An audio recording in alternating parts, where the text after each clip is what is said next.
toss around phrases like spill the beans or hit the sack, maybe break the ice pretty much every day, All right? the time. But have you ever actually stopped to think, why those words, Why not something like reveal the legumes or, I don't know, shatter the quiet? It's kind of strange when you think about it. It absolutely is. Yeah. And they're really more than just like random quirks of English. Each one is sort of a miniature time capsule. A time capsule. Yeah, packed with history, sometimes a bit of surprising psychology, and even some fascinating science, as we'll get into. Okay, and that's exactly what we're digging into today. This deep dive, it's all about decoding these really common English expressions. We're going to try and peel back the layers, uncover the hidden stories behind the words we use all the time. And the goal here, it isn't just about boosting your vocabulary. No, not at all. It's more about giving you a new way to see language itself, right? To really understand the cultural bits that make everyday conversations work. And what's really fascinating, I think, is how embodied our language is. Cognitive scientists have found that we instinctively describe abstract feelings using, well, physical terms. Embodied. How so? Well, think about saying something like, I carry a heavy heart. Your heart isn't, literally heavier. Right. But that feeling, that physical sensation, it helps your brain understand the emotional weight. It's just a basic way our minds process the world around us. Huh. So it's like our brains are always trying to connect the abstract to something solid, something we can physically get. That's actually really cool. It is. And there's more. Studies from the University of California, they actually suggest these idioms, these expressions, they reduce cognitive load. Cognitive load. So they make thinking easier. Exactly. It's like our brains are trying to be efficient, save energy. They compress these really complex ideas into tiny, powerful packets of meaning. Little shortcuts. Linguistic shorthand, basically. Yeah. Makes our brains work less hard to get the point across. Okay, that makes sense. They streamline things. Precisely. Make communication more efficient, often more vivid, too. And speaking of revealing things, let's maybe unpack our first expression, spill the beans. Okay, yeah, spill the beans. We all know it means tell me the secret, when you're trying to get some gossip or something. Right. But where did that actually come from? Beans. It's really old. We're talking ancient Greece. Wow, okay. Yeah. People used to vote using beans, either black or white beans, dropped into an urn.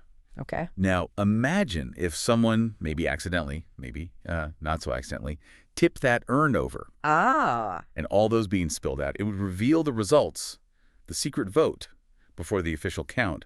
The secret was literally out. That is brilliant. So it went from ancient voting scandals to me just trying to find out about a surprise party my friends are planning. Pretty much. You can just picture it, can't you? Your friend's trying to keep something quiet, and you lean in, maybe with a little smile, and say, come on, don't keep me waiting, spill the beans. It just feels lighter somehow, doesn't it? More inviting than just demanding, tell me. It really does.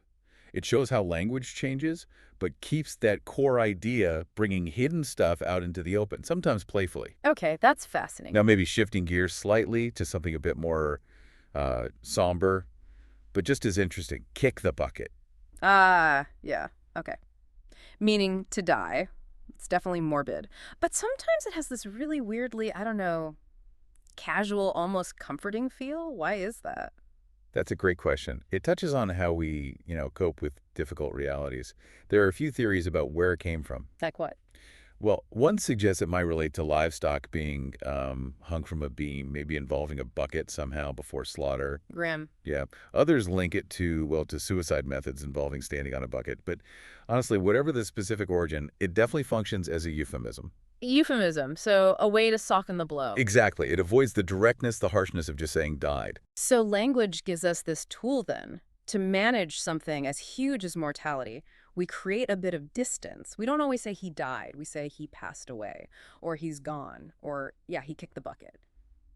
Is it just about avoiding the words, or is there something deeper psychologically happening? Oh, it's definitely deeper. When we use euphemisms, especially for tough subjects like death, we're building a kind of emotional insulation. Insulation. Yeah, like a protective layer. Humor or distance, or even that slight absurdity in a phrase like kick the bucket, it can shield our emotions a bit. Yeah. It lets us acknowledge a hard truth without being totally slattened by its raw impact. It's a very human thing to do. That makes a lot of sense. Wow. It really highlights how clever our language, or maybe our brains using language, can be. Okay, let's pivot again. Something maybe a bit more social. Okay. Break the ice. We all know what that means, starting a conversation when things are awkward or quiet. Right, standard definition. Yeah. But the original meaning, it paints a really vivid picture. Oh, what was it? It literally referred to ice-breaking ships. Yeah. You know, the ones that would clear pathways in frozen rivers or harbors so other ships, trade ships, could get through. Ah, okay. They were actually breaking ice. Exactly. Breaking the ice to allow connection, movement, trade. It's a pretty powerful metaphor for starting social interaction, isn't it? It really is. And okay, here's where it gets even cooler, because you mentioned science earlier. Mm-hmm. There's science here, too.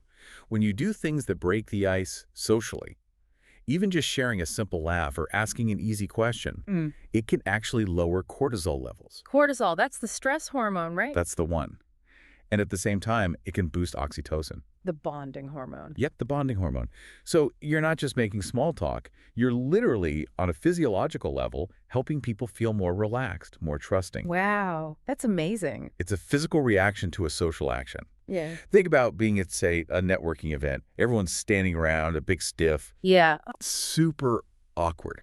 And if you just turn to someone and say something simple like, so, who else here feels slightly terrified by networking? Yeah. Boom. You've just broken the ice. You've created this little moment of shared, relatable vulnerability. And suddenly, conversation can start flowing because everyone feels just a tiny bit more comfortable. You've actually changed the chemistry in the room. That really is the magic of these phrases, then. They're these incredibly powerful little tools doing so much more than just saying words. Absolutely. So, okay, for you listening right now, what does all this mean for actually using these expressions? How do you go from just understanding them to, really making them part of how you speak? Well, the good news is you definitely don't need to sit down and memorize, like, a whole dictionary of idioms. That's not really how it works best. Right. It's much more about observation, about absorbing them and then kind of naturally starting to apply them in the right context, seeing the pattern, not just the individual phrase. Yeah, totally. So maybe some practical things you can do. You could say, watch English sitcoms.